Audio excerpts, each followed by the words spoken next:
Salut à toi, pensée du jour numéro 101. On attaque sur la deuxième centaine, ça fait plaisir. Aujourd'hui, je voudrais parler du protocole de test que j'utilise actuellement avec le Moxy et vers quoi j'aimerais le faire évoluer dans les semaines et les mois qui viennent. J'ai eu l'occasion de travailler avec un jeune espoir du Servette Football Club, ici en Suisse, à Genève. Il fait partie de l'académie et il est en train de passer sur la première équipe.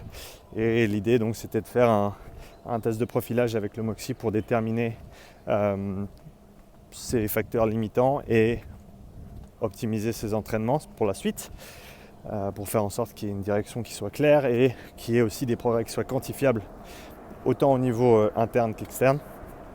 Interne, physiologique, externe, rendu effort, vitesse de course, temps à l'échec, ce genre de choses. Et donc j'ai utilisé le 4-1-4 qui est un protocole que j'ai adapté du 5-1-5 qui avait été popularisé à la base par Jörg Feldman, son père, le père de Andri, qui est un petit peu qui avait initié tout ce mouvement autour du Moxy, qui avant ça utilisait beaucoup le lactate. Il avait fait test de lactatémie pendant 15-20 ans avant de passer au Moxy. Et il avait switché sur le Moxy parce qu'il s'était rendu compte qu'il n'y avait plus besoin de piquer les athlètes pour déterminer les différents seuils et les différentes valeurs qu'on pouvait trouver avec le lactate. En plus de tous les soucis qu'il peut y avoir avec les mesures de lactate, dans le sens où, je ne vais pas rentrer dedans dans cette vidéo, mais il y a beaucoup de limitations au fait d'utiliser du lactate, ou en tout cas si on l'utilise, il faut le faire avec des protocoles qui sont adaptés, dans le sens où si par exemple on fait un effort à une certaine intensité, ensuite on monte d'un palier, et on prend le lactate après 3 minutes, cette valeur de lactate sera certainement pas la même qu'après 10 minutes.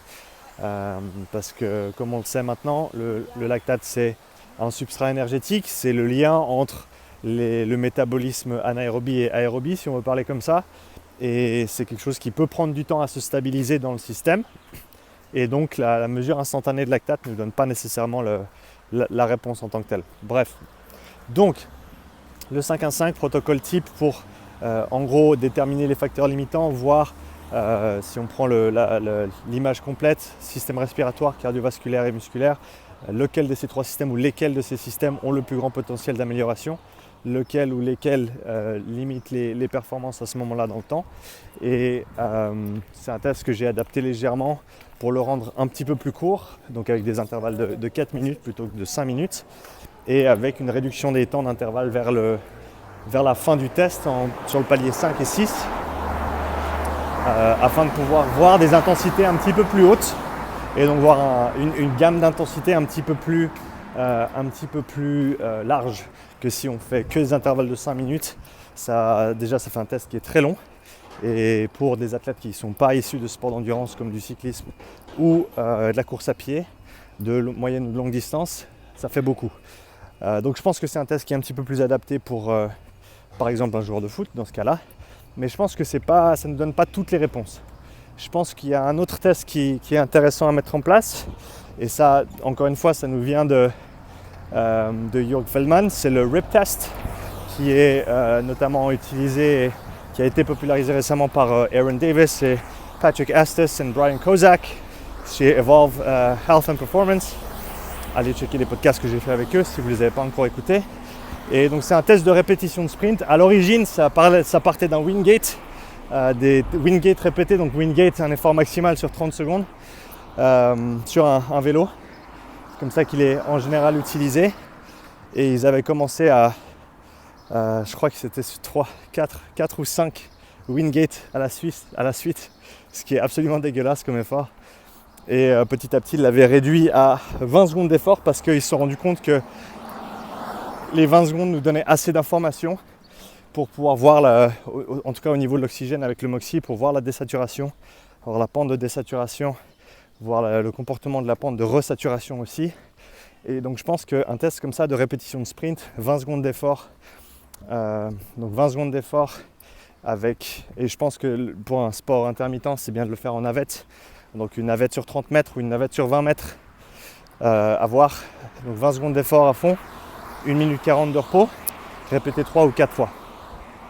Et je pense qu'avec ça, on a un bon aperçu de ce qui se passe au niveau de l'utilisation à intensité maximale, ce qui vient complémenter les résultats du test par palier intermittent 4-1-4 qu'on fait, qui encore une fois donne plus l'aperçu au niveau général, si on veut parler VO2 max, parce que c'est ça, c'est combien d'oxygène on arrive à absorber dans l'organisme, combien on arrive à en distribuer, combien on arrive à en utiliser au niveau musculaire, c'est ça au final la VO2 max. Donc ce test 4-1-4 qui nous permet d'optimiser et d'améliorer cette composante VO2 max, alors que le test de répétition de sprint, là on est plus sur utilisation de l'oxygène à très haute intensité et comment est-ce qu'on récupère entre les efforts de haute intensité. On peut combiner à ça également avec un test d'hyperémie réactive. En gros, on met un brassard de compression. C'est un test qui se fait au repos. On met un brassard de compression sur la cuisse, dans ce cas-là, le haut de la cuisse. Et on va gonfler le brassard jusqu'à ce qu'il n'y ait plus de sang qui rentre dans la jambe. Donc c'est quelque chose qu'il ne faut pas faire pour plus de 6 minutes, mais qui se fait couramment. Et tant qu'il n'y a pas de souci au niveau cardiovasculaire, c'est quelque chose qui est recommandé.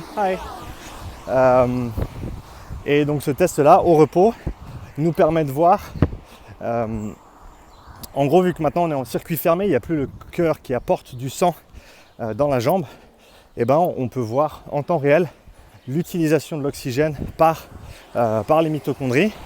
Et donc ça nous permet de voir la pente de désaturation pendant une occlusion artérielle, nous permet de voir la densité et la fonction mitochondriale. Et ça, c'est pas nécessairement possible de comparer d'une personne à l'autre, mais on a des idées de valeur générale et on peut surtout quantifier les progrès à ce niveau-là avec ce simple test qui dure une quinzaine de minutes au total. Donc ça, c'est quelque chose que je vais commencer à mettre en place bientôt, que je vais commencer à tester bientôt. Et je pense que ça peut être un ajout intéressant à ces autres tests parce que ça nous donne un aperçu de ce qui se passe au niveau utilisation locale au repos. Et encore une fois, de pouvoir faire un suivi au niveau densité et fonction mitochondriale sur dans ce cas-là, le membre inférieur, mais ça peut se faire sur un membre supérieur également. Et on a ensuite cette pente de resaturation qui est la réponse hyperémique du corps. Donc en gros, l'activité métabolique, l'utilisation de l'oxygène par le muscle va engendrer une réponse vasodilatoire du corps pour amener plus de sang et donc plus d'oxygène à la zone concernée. C'est assez simple, on utilise l'oxygène là dans la cuisse, donc il faut nous amener un petit peu plus d'oxygène, donc le corps fait le nécessaire, vasodilatation étant un de ces mécanismes-là. Et donc on voit cette réponse vasodilatoire avec ce test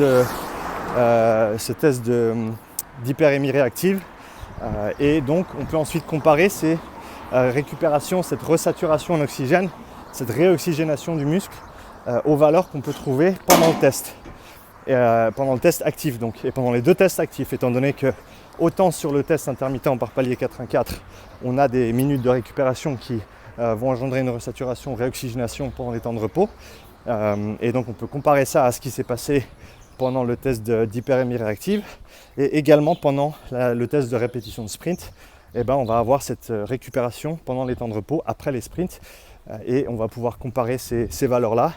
Je pense qu'il y a la chose dont il faut se souvenir, c'est l'interaction importante entre la vasodilatation métabolique qui est donc engendrée par l'utilisation d'oxygène et qui est une réponse naturelle du corps, la vasoconstriction sympathique qui est en gros la réponse du système nerveux et de notre système circulatoire central pour éviter une baisse de la pression sanguine, parce que c'est vraiment ça en fait le nerf de la guerre, c'est faut que le corps faut que le cerveau maintienne une certaine pression sanguine dans le corps pour continuer à apporter de l'oxygène et des nutriments à toutes les zones du corps et toutes celles qui en ont besoin. Et au travers de ces différents tests, on arrive à avoir un aperçu de ce qui se passe à ce niveau-là.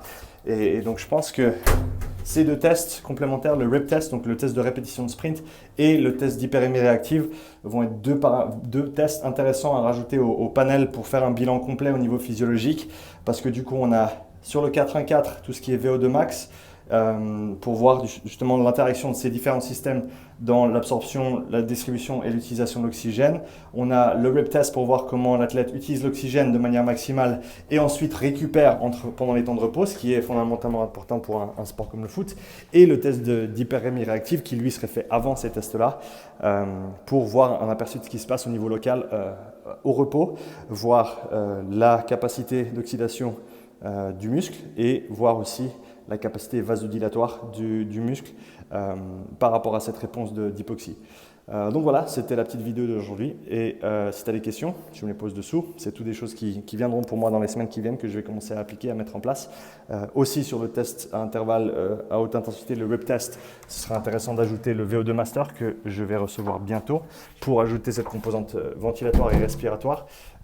Et une fois que ce sera fait, j'aurai un petit peu plus d'infos et plus de vidéos sur la chaîne. À tout bientôt. Ciao.